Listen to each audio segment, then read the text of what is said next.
Hop, ce liège là. Voilà. Donc, on a vu que l'objectif, c'était de faire un pli, mais en dessous de ce plan-là, et pas au-dessus. Si vous le faites au-dessus, il n'y a pas de souci, mais il y aura à modifier cette pièce-là par rapport à cette pièce-là pour la position. Si vous le faites en dessous, vous n'avez rien à faire. Donc en gros, à vous de choisir. Soit vous travaillez plus, soit vous travaillez moins. Moi, je travaille moins. Mais après, vous adorez travailler, il n'y a pas de souci. Donc là, d'accord, je vais cliquer sur cette arête-là. Et là, comment ça le fait? Donc en fait, vous voyez bien que là, actuellement, par rapport au trait vert que j'avais à l'origine, je suis pile sur le trait vert. Ouais, mais c'est ici que ça se joue. Et si vous voulez être en dessous du trait vert, il faut cliquer là. Donc là, je vais mettre, allez, 20 mm. Je ferme, je termine, j'enregistre, hop, je vais revoir le chariot. Et voilà, c'est fait. Et j'ai pas eu à modifier. Qu'est-ce qu'il me reste à faire? Il me reste à faire le perçage de cette tôle, d'accord? Et là, il faut que je sache un peu ce que je fais. Globalement, je vais juste mettre une petite cote pour avoir une idée. Je prends le centre du cercle ici, et puis je prends, par exemple, ce trait-là. Voilà, ça fait 115. Donc, je sais qu'il ne faut pas que je fasse un trou plus petit. Donc là, moi, je vais faire un trou par là, mais je vais le faire pile en dessous. Pourquoi je vais le faire pile en dessous?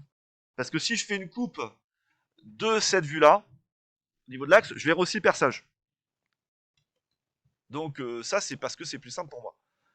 Euh, donc j'y vais, je modifie ça. Je vais éditer, ce qui fait que je vois... Ah non, il faut que je l'ouvre là. Hop, c'est un sous-assemblage, il n'aime pas. Voilà, donc là, je vais faire un perçage sur cette face-là. Je vais faire... Alors moi, je fais un trait comme ça, je trouve que c'est plus pratique. Après, je vais faire un perçage. Vous vous rappelez des vis qu'il fallait utiliser? M12, donc je vais faire un trou de 14. M12, donc je vais faire un trou de 14. Donc trou lisse naturellement. La distance, bah ouais, je vais la récupérer directement ici, alors combien je vais mettre? Allez, par exemple 90. Je pense que ça tombe dans le gros bloc. Au pire, je changerai la valeur de 90. Donc je ferme ça. Ok, c'est bon.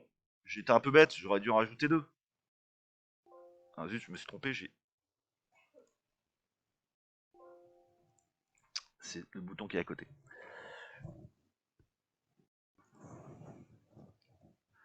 Donc là, je récupère les deux contraintes. Voilà. Et c'est fini. C'est terminé. Donc maintenant que j'ai fait ça, je ferme. Bon, les trous sont dans la plaque, super. Je prends la cote entre ce trait-là et le centre, 35. Très bien. J'ouvre, enfin j'édite ça. Donc je vais travailler de ce côté-là. Je dois faire donc un perçage sur cette face-là à 35 de haut. Donc là, j'ai pas récupéré une cote, donc tant pis, je vais le faire comme ça. Donc là, je suis pas bien positionné. Hein. Je sais que la distance entre cette partie-là et cette partie-là, c'est 35. Il me manque la largeur. Donc la largeur, pour l'instant, je vais faire le trait qui relie les deux. Ça me servira tout à l'heure. Le perçage que j'ai ici. Donc qu'est-ce qu'il faut faire? Il faut que ça soit compatible. Donc on a dit que c'était du M12. Je vais le faire non débouchant, je mets l'angle du V. Là, je vais laisser, je sais pas, les valeurs. Donc pour l'instant, je laisse 50 et je vais dire fais-moi un filetage sur 40. Voilà, je valide. C'est pas encore bien positionné, c'est pas grave. Je retourne sur l'assemblage latéral parce que, en fait, ce qui manque, c'est la cote entre les deux trous. Donc c'est 60. Donc ah bah, je suis toujours dedans, parfait. Donc j'édite mon perçage. C'est pour ça que j'ai fait un petit trait tout à l'heure. Le petit trait me permet de dire que c'est 60.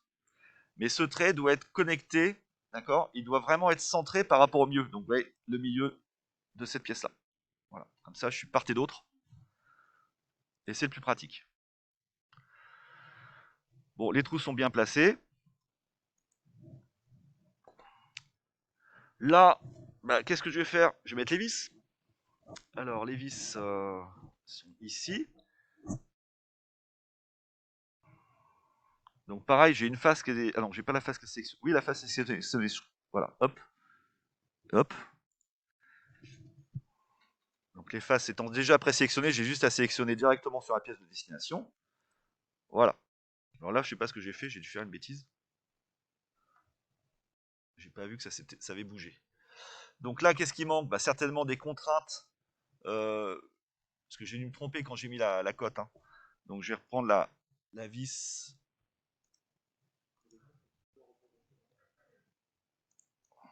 Ouais, mais j'ai pas dû sélectionner comme il faut.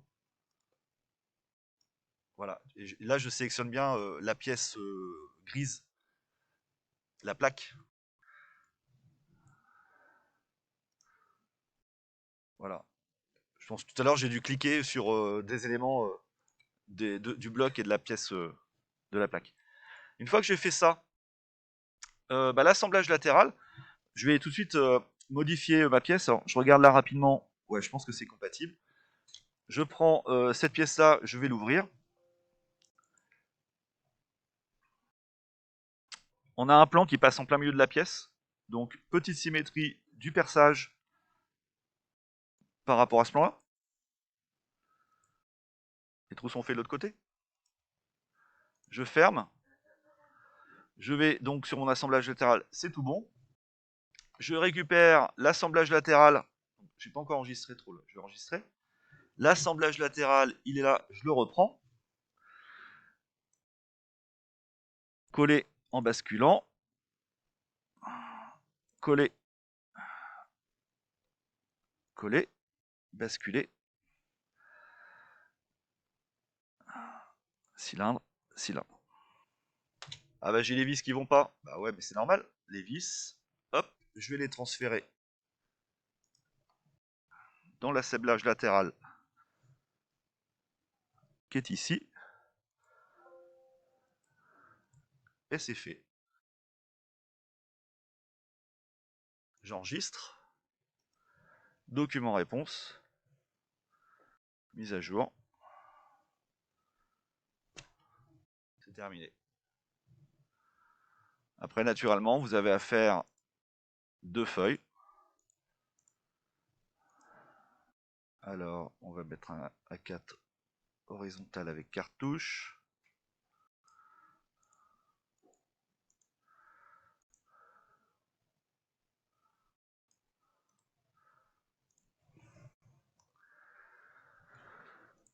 Vous allez chercher, je crois qu'il y avait l'axe à faire, c'est ça? Donc je prends l'axe roulette. Alors cette vue-là sera pas tellement intéressante. Celle-là, ouais, pourquoi pas. Ouais. Moi, je préfère ajouter les arêtes cachées. Il y a quelque chose d'intéressant à montrer ici. C'est quoi? Hop, allez, coupe locale.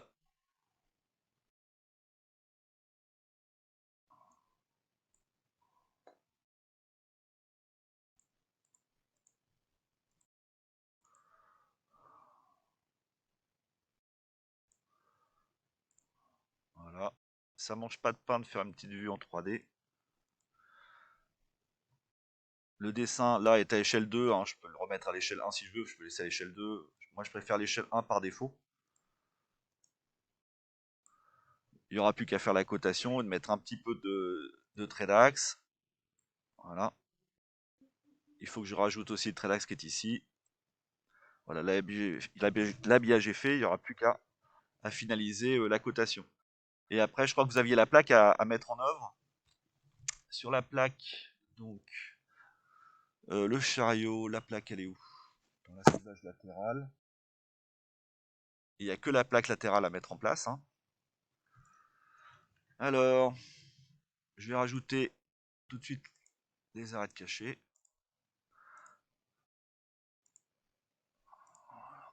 Hop.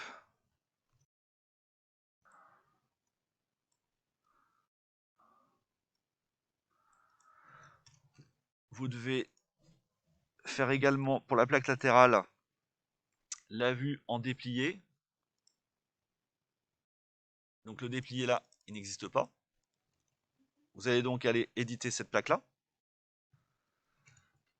Outils, déplier, on vous demande de sélectionner une face, un axe, il vous fait le déplier. Vous enregistrez, vous fermez, on met à jour. On va rechercher la plaque latérale. Mais cette fois-ci, on veut le déplier. C'est pas ça. Je recommence. C'est ce bouton-là. On veut le déplier. Il apparaît ici. Boum, c'est fait. Et comme c'est une plaque qui est pliée, il faudra ajouter le V-pliage. Je vais récupérer ici. Voilà. Et après, la cotation à faire. Pour ajouter les cartouches, les pièces cartouches.